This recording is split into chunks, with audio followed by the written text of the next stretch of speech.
அஞ்சாவதாக நம்ம பார்க்க போகிறது முக்தி துவாரகா.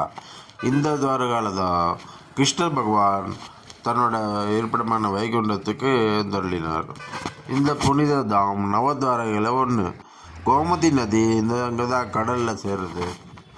இது பிரபாச கஷேத்திரம் இல்லைன்னா பான்கா தீர்த்தம்னு அழைக்கப்படுறது.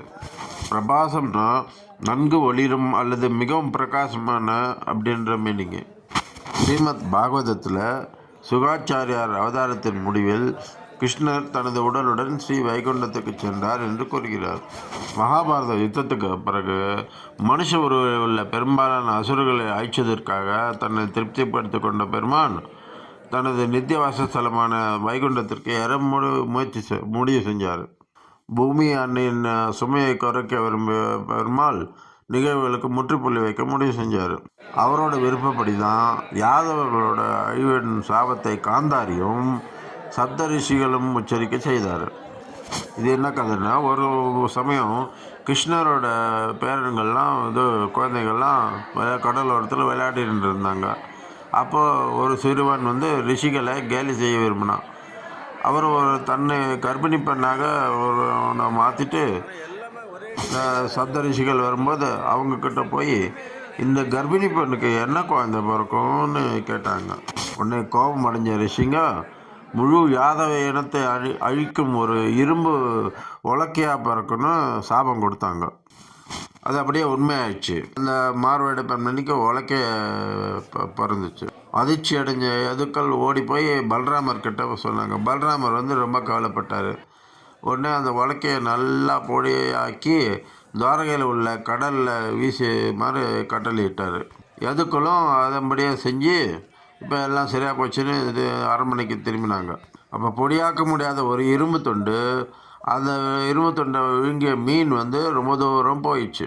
அந்த மீனை ஒரு வேட்டைக்காரன் பிடிச்சி அதை வெட்டினான். அப்போ வயிற்றுப்பையில் இந்த ஒரு பெரிய இரும்பு துண்டு இருக்கிறத பார்த்துட்டு அந்த இரும்பு துண்டு தமக்கு ரொம்ப யூஸாக இருக்குன்னு சொல்லி அந்த இரும்பு துண்டை அம்பாக மாற்றி அதை அம்புக்கு பொருத்தினார்.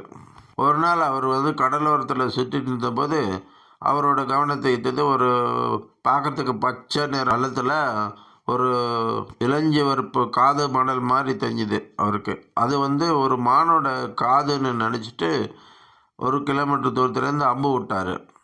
அந்த அம்பு இந்த மீன் உடலில் இருந்த இரும்புலேருந்து செய்யப்பட்டது. சப்த ரிஷிகளோட அழிவு அந்த சாபத்துக்கு ஏற்பட்ட பேரழிவுக்கு அப்புறம் கிருஷ்ணர் அந்த ஒரு மாத்தாடியில் ஓய்வு எடுத்துருந்தார். அப்போ இந்த வேடனான ஜெரான்ற வேடனான அவர் விட்ட அம்பு இவர் காலில் பட்டு ரத்தம் பொங்கிச்சு. ஜெரான்ற வேடன் தன்னோட இறையை தேடி வரும்போது இங்கே கிருஷ்ண பகவான் அவரோட காலில் ரத்தம் வடிகிறத பார்த்த வேடன் ரொம்ப மன்னிச்சிருங்கன்னு வேண்டினான். அப்போ கிருஷ்ண பகவான் ஜெரா ஆறுதல் சொன்னார். இது முற்பிறவியில் நீ வாலியாக பிறந்த, அப்போ நான் மறைஞ்சு நின்று கொன்னேன். அதனால் நீ இப்போ அம்பு விட்டு என்னோட உயிரை இது பண்ணதுக்கு விதிப்படி நடந்தது.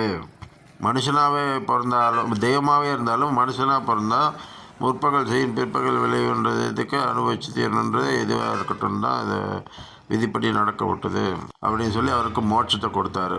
அவரும் வைகுண்டத்துக்கு போனார். கிருஷ்ணர் மறைஞ்சி சரியாக 7 நாளுக்கு அப்புறம் துவாரகாவின் தங்க நகரம் கடலுக்கு அடியில் மூழ்கிடுன்றது விதிப்படி நடந்தது. அந்த இடம்தான் இந்த வெராவல். இது மேற்கு கடற்கரை, குஜராத்தோட மேற்கு கடற்கரையில் இருக்குது.